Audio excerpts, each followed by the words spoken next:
स्थलों की पहचान की जाएगी।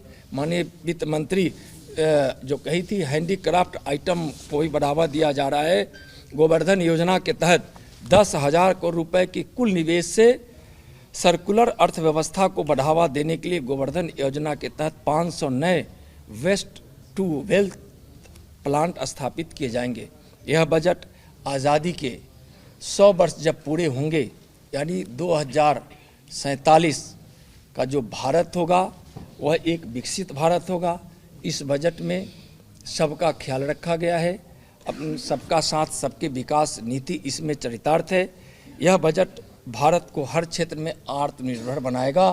और बस लास्ट है बजट की विशेषता। राहुल गांधी ऑपोजिशन के सबसे बड़े चेहरे कहते हैं कि no job creation, no inequality पर कोई काम हुआ है, इसके साथ ही महंगाई पर कोई कंट्रोल नहीं हुआ है। फिर इंडिया का जो भारत का जो रोड मैप बनाने का जो बजट दावा कर रही है सरकार, वो पूरी तरह फेल। देखिए, दुनिया इस बजट को सराह रही है। आम व्यक्ति, किसान, मजदूर, महिला, सबकी संस्थाएं सराह रही, सब लोग सराह रहे। और राहुल जी विपक्ष के नेता को इतना नकारात्मक विचार नहीं रखना चाहिए। भारत अपनी आत्मनिर्भरता की ओर है। भारत सम्मान को प्राप्त कर रहा है। दुनिया के सबसे लोकप्रिय हमारे नेता बने हैं। इस बजट में सबका ख्याल रखा गया है। कोई ऐसा क्षेत्र नहीं है और भारत का कोई ऐसा भूभाग नहीं है जिसकी चिंता नहीं की गई है। नौजवानों को रोजगार मिले, इसकी संपूर्ण चिंता की गई है। आज जब उत्पादन बढ़ेंगे, इंफ्रास्ट्रक्चर को जब बढ़ावा मिलेगा, कृषि क्षेत्र, मत्स्य क्षेत्र, डेयरी से लेकर आप जिसकी भी बात करें, तो आज जब लघु मध्यम उद्योगों को बढ़ावा मिलेगा, इससे रोजगार के अवसर होंगे। राहुल सवाल खड़ा करने का उनका सिर्फ एक ही नियत है। उनको पता है कि इस देश के लोगों ने उनको नकार दिया है। उनके पास कोई मुद्दे नहीं हैं। जिस पार्टी के हाथ में लगभग 60 वर्षों तक सरकार रही है, उन्होंने इस देश की गरीबी को बढ़ाया है और इस 8-9 वर्षों में देश की गरीबी घटी है, विकास हो रहे हैं, अर्थव्यवस्था मजबूत हो रही है, सबके जीवन में खुशियां आई है। इससे वह निराशा हताशा में दे रहे हैं।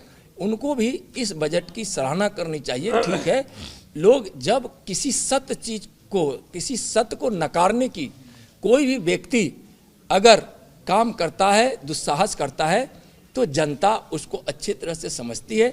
जनता समझ रही है कि राहुल जी अपने स्वभाव के अनुसार, अपने विचार के अनुसार और अपनी पार्टी के असूलों के अनुसार हाशिए पे चले गए हैं और इस प्रकार का बयान दे रहे हैं। रामचरितमानस को लेकर के लगातार देखिए, बजट पे है, रामचरितमानस पर फिर आएंगे तो बोलेंगे नहीं।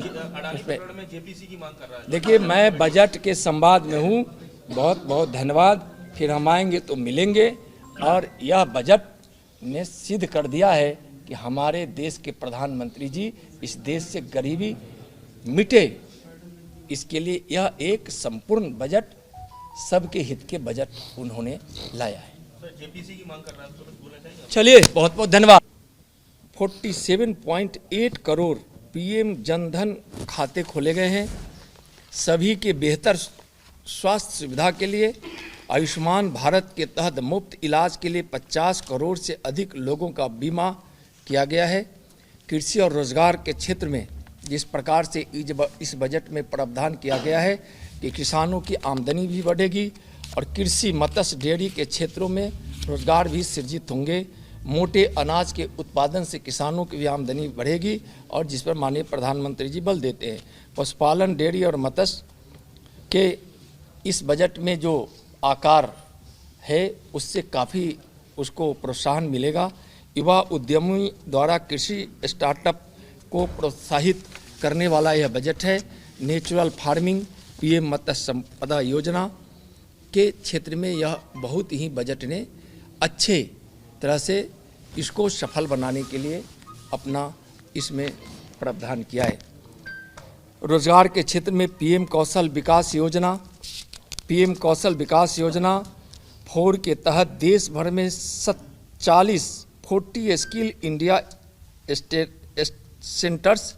इंडिया सेंटर्स स्थापित किए जाएंगे, जो युवाओं के कौशल में और निखार लाएगा और उन्हें आगे बढ़ने का अवसर प्रदान करेगा। यह हम उत्पादन, इंडस्ट्रियलाइजेशन और मध्यम उद्योग को बढ़ावा देकर, उत्पादन को बढ़ाकर हम रोजगार के अधिक से अधिक अवसर दे सकते हैं। यहाँ पिछड़े आदिवासी समूह के लिए भी इस बजट में बहुत ही ज़्यादा प्रावधान किया गया है और 3.5 लाख आदिवासी छात्रों की सेवा करने वाले 740 एकलव्य मॉडल आवासीय विद्यालयों के लिए 38,000 शिक्षकों की भर्ती की जाएगी।